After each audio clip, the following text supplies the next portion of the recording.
Hey everyone, Reed Hendricks of ValorRidge, and the purpose of today's video is to explain that the Second Amendment does not give you the right to own a gun. Did the title get your attention? Well, it should, because you may be asking, how is a firearms instructor and a guy that taught history and is a pro-constitutional guy and individual liberty and limited government person, how is he saying this? Well, it's quite simple. The Second Amendment doesn't give you that right at all. What it does do is simply recognize something that has existed before any government was ever created by any human beings. It is simply acknowledging and recognizing something that has existed, that continues to exist, and that will exist well into the future. To understand this concept, we have to look at what the Bill of Rights actually is. The Bill of Rights, of course, is the first 10 amendments to the Constitution. The Constitution and the Bill of Rights are not the same thing. Believe me, I've had this argument with many a young individual who, by the way, was in graduate school for history, who believed that the Bill of Rights and the Constitution were the same thing. Well, if we simply look at history, we know that is not true. See, the Constitution was in 1787, and the Bill of Rights, of course, was officially ratified in 1791. So we see a 4-year difference there. Now, why is this important? What is the Bill of Rights? Bill of Rights is a list. It's not exhaustive by any means, but what it is a list of rights that government must recognize, and this was drawn up by a group of people called the Anti-Federalists. Some of these guys included Richard Henry Lee, Patrick Henry, George Mason, just to name a few. But I will tell you that they put the Bill of Rights into effect for one specific reason, and that is because a lot of these guys were very skeptical and fearful of what the Constitution could bring about. The Anti-Federalists believed that the Constitution was too broad. They believed that it gave government much too broad of power and that the language was not specific enough to limit the government into what powers that it had. They also believed that words, this is paraphrasing what they said, they also believed that in the future, in other words, not their generation, but people in the future in government, would use the broadness, they would use the ambiguity of the language of the Constitution to deny citizens of the United States certain rights. So the reason that it was put into effect, the Bill of Rights, that was added to the Constitution, that it was amendments to the Constitution, the reason it was put in there was to guarantee that government would continue to recognize specific individual liberties, as well as the powers of the states.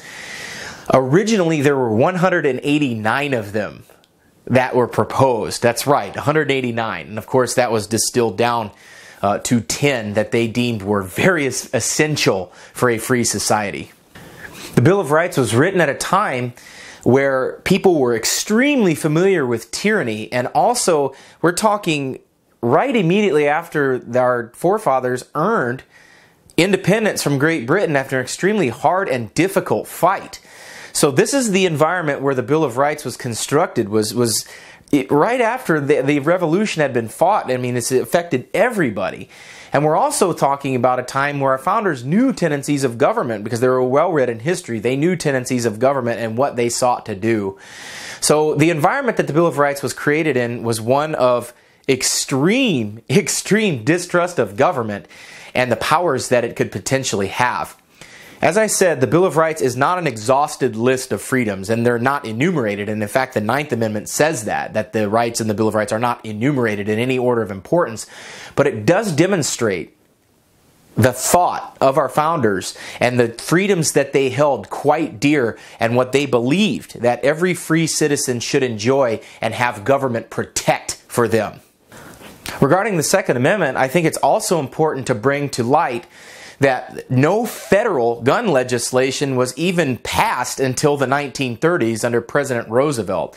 President Roosevelt had a big disdain for the Constitution and especially the Bill of Rights. We see this evidenced in his little comments like the Constitution was a document from the quaint times of horses and buggies, things like that. We also see this in his new Bill of Rights that he wanted to create. We also see this in his attempt to create an entirely new Supreme Court with more justices than it was designed to have. So we see that kind of attitude and that kind of mentality and that kind of individual who despised the Constitution and everything that it stood for. And what it stood for was limiting government. That's what the Constitution always has stood for. But we look at this and we think about there was no federal gun legislation passed until the 1930s. Why did it take so long for the federal government to propose any kind of gun control? Well, for one, nobody in government even thought about it before then. That's not to say that certain states attempted gun control on specific parts of the population, specifically Democrat state controlled states a long time ago tried to enact gun control on blacks, and especially big time on Native Americans. And the whole purpose there, of course, was to control those groups of people. And we look back at that, and we most certainly are not proud of the government trying to control someone by barring them the use of arms. That should be your first clue that gun control is not a good thing. And it should also be your first clue that the only purpose of disarming a population is to better control it, as evidenced on reservations and also evidenced in the South regarding black citizens by state governments. The final point that I want to discuss about the Second Amendment not giving you a right to carry a firearm is that rights don't come from government ever. And if rights don't come from government, how then could the Second Amendment give you a right to keep and bear arms? That right existed previously to any of the United States. It existed previous to any government on earth, so it doesn't give you that right. It simply recognizes that right to keep and bear arms. That's all it does. It acknowledges and recognizes the right to keep and bear arms. We think about these things, our rights, as evidenced in our foundational document, the Declaration of Independence, when Thomas Jefferson and his committee wrote that we are endowed by our Creator with certain inalienable rights. That means that our rights come from the Creator, not other human beings, and most certainly not government. That's part of the foundation of this country, is the realization that our rights do come from a Creator. They do not come from governments. They do not come from men or women or anything like that. They are endowed to us. We are born with them. Just because other governments don't recognize that, that doesn't mean it doesn't exist.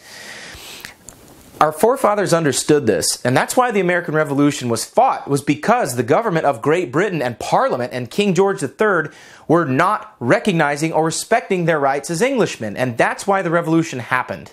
The Second Amendment to the Constitution of the United States was not given to you by government. All it simply does is recognize a fact that already is, was, and has been from the beginning of the first human beings.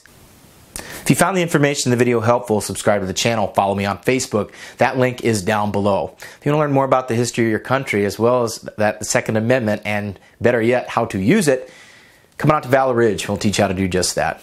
This is Reed Hendricks with ValorRidge reminding you the lessons that we learn are written on the tombstones of others. We'll see you on the Ridge.